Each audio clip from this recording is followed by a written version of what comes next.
sakali lang. Meron, hindi pa Christian yung mga yon.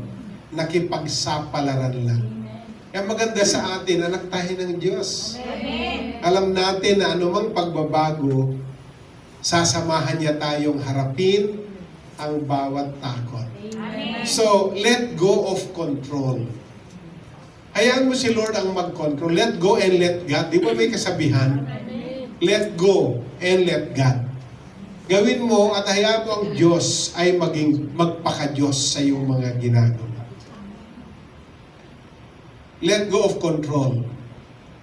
Minsan may mga sitwasyon na beyond our control. Huwag mong pilitin na ikaw ang mag-control. Ilagay mo sa kamay ng Panginoon, Lord, control everything. Be my guide, be my master, be my Lord. Amen ba? Amen. Kaya nga, andyan, trust in the Lord with all your heart, lean not on your own understanding. In all your ways, submit to Him, and He will make your paths straight.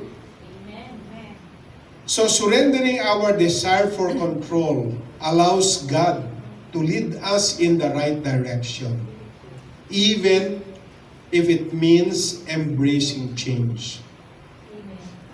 I-surrender natin ang ating desire for control. At i-allow natin ang Diyos na i-lead tayo sa tamang direksyon sa buhay. Kahit na ang kaakibat nito ay pagyakap sa pagbabago. Kaya nga ang topic natin, don't be afraid to make a change. Baka yung change na yan ay chance na natin. Di ba? Amen? Amen. Okay. At tandaan natin, hindi dahil nag-click sa kanya, baka sundan ko nga siya, baka mag-click din sa akin. Kasi may kanya-kanyang plano ang Diyos sa atin. Wala siyang dinesign na eksaktong pareho tayo sa Kanya.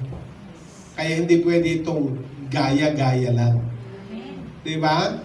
So pag yung change niya ay naging para sa kanya ikabubuti, praise the Lord, palakpakan mo. Dahil may pagbabago na in-embrace niya.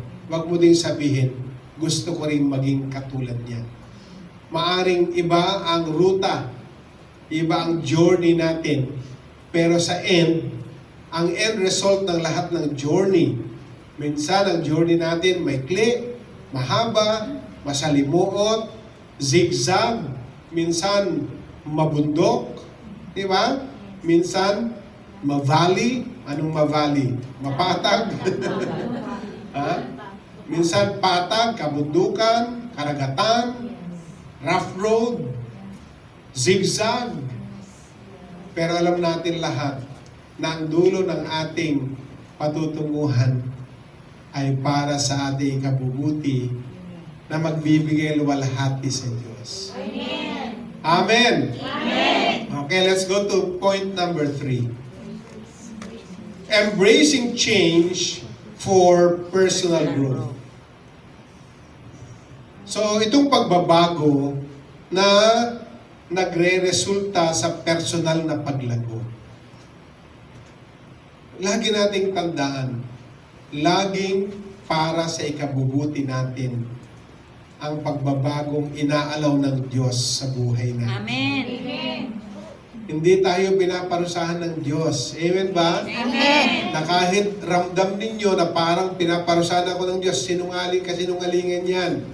Kasi ang plano niya, sabi niya, I have plans for you. Yes. Plans to prosper you. Yes. And not to harm you. Yes.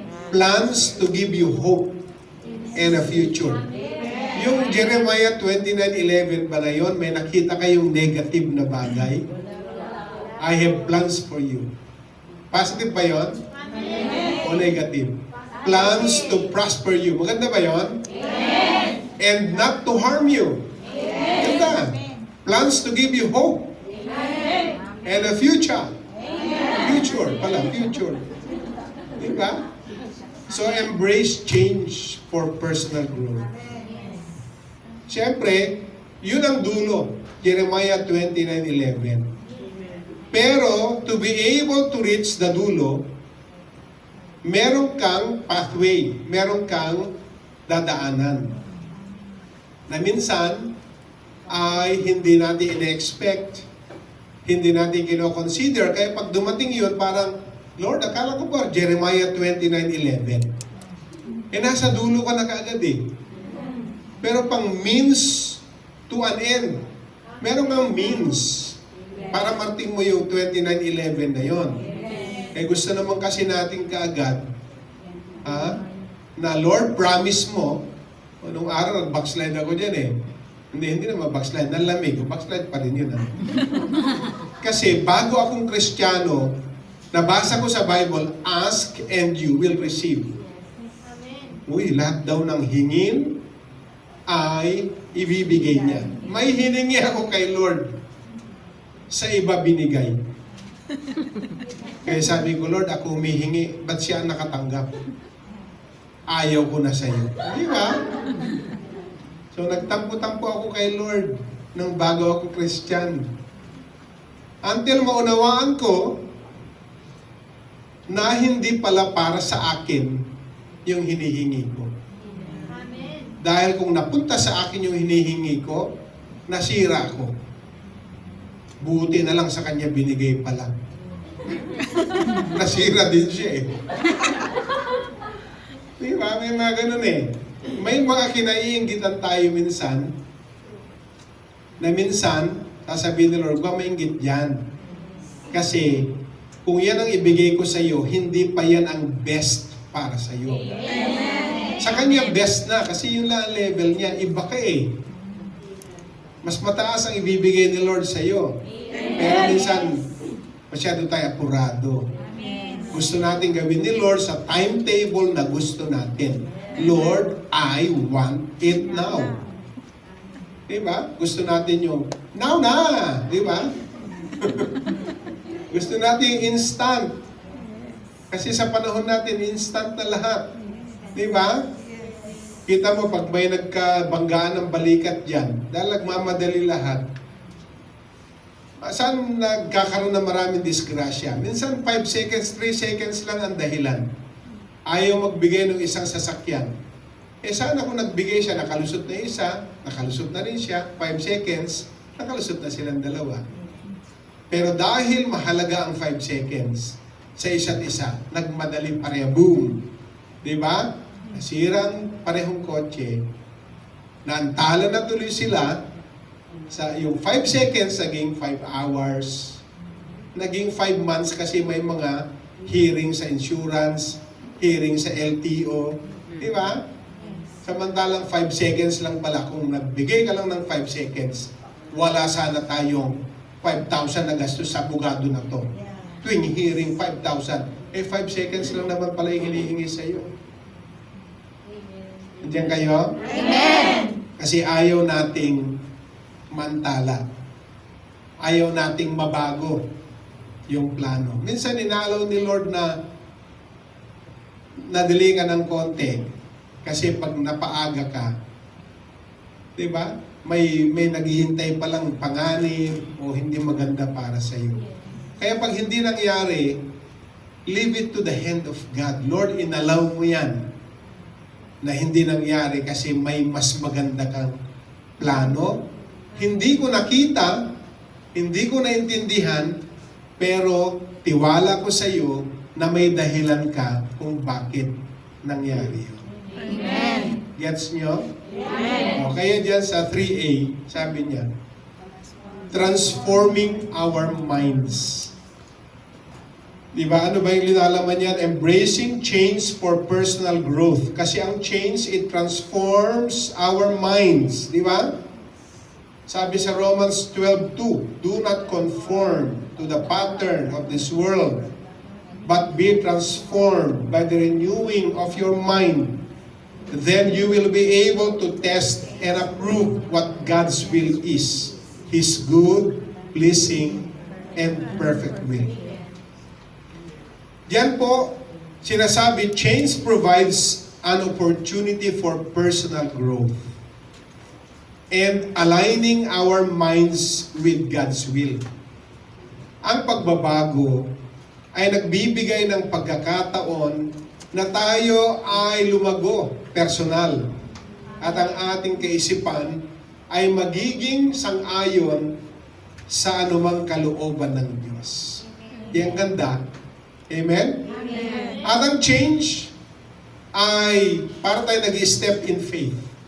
Stepping out in faith. Yan po ang letter B. Step of faith ang change.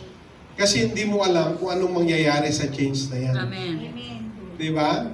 Pero dahil narinig mo si Lord, dahil will ni Lord ito, mag-step out ka in faith, believing na nandun siya, sasamahan ka niya. I believe. Ganyan, naniniwala ako. Para bang, nung pumunta ako sa Hong Kong, 28 years ago, syempre, hindi yung ine-expect ko ang una kong inabutan. Di ba? Ang ine-expect ko kasi, okay kaagad ako dito. E pagdating ko, kabaliktaran ng expectation ko. Pero narinig ko si Lord nung nasa Cagayan de Oro ako, na ang sabi ni Lord, ang akala mo, dadalaw ka lang, 14 days ka lang doon. Pero hindi ka na babalik, sabi ng Spirit sa akin hindi na kayo babalik sa Cagayan de Oro. Dahil doon na kayo magpapastor sa Hong Kong. So, paano yun? Paano kami magpapastor sa Hong Kong kung hindi naman namin dahilan na pumunta sa Hong Kong para mag-plant ng church? Diba? Pero dahil narinig kita, Panginoon, nung nag-empake ako, wala kaming iniwan na doon. Kaya ang sabi ng mga, babalik pa po kayo, kasi parang wala naman na kayong iniwan na gamit. No? Ha? So kailangan sabihin mo, hindi na kami babalik. Akala ko mabibisita lang kayo doon. Hindi din. Doon na kami.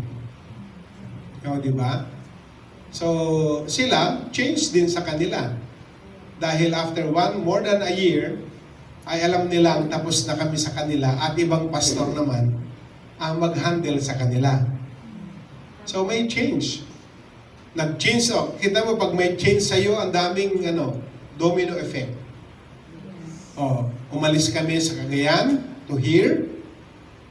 Yung iniwan namin 3 simbahan, may mga bagong pastor. So may change din sila. Di ba? So nagkakaroon ng epekto ito. Hindi lamang sa iyo na binago o binigyan ng pagbabago, kundi lahat ng konektado sa iyo. So step out in faith. Minsan, parang wala kang nakikitang progress. Di ba? Takot tayo minsan, kaya ko bang tapusin? Para bang, nung pagdating dito, siyempre homesick tayo, no? Iyak-iyak pa tayo ng mga 100 plus. Ang dami na mga iyak yun, no? Tapos sasabihin mo, talagang hindi ko kaya tapusin. 1 year lang ako, uwi na ako. Di ba?